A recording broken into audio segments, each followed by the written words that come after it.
Sa fourth episode ng My Husband's Lover kagabi, trending pa rin sa social media sites. Kagabi, ipinakita ang pagtatapos ng pag-flashback ni Vincent sa nakaraan nila ni Eric.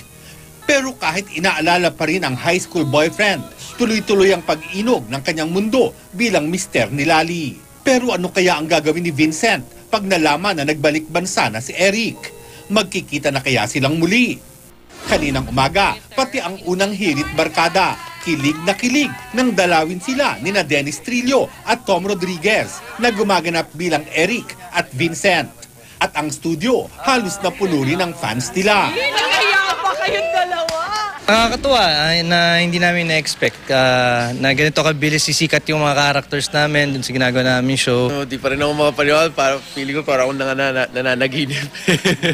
Parang naninibago ako sa lahat pero sobrang nagpapasalamat ako. Umaani ng papuri sina Dennis, Tom at maging si Carla Abellana na gumaganap bilang Lali.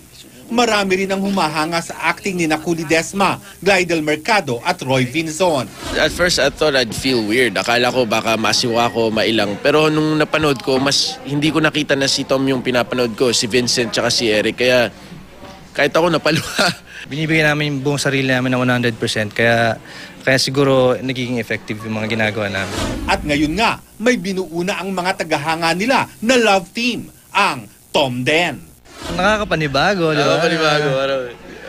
I think that's a first, no, na kasi siguro, dati puro mga babaeng, mga ano.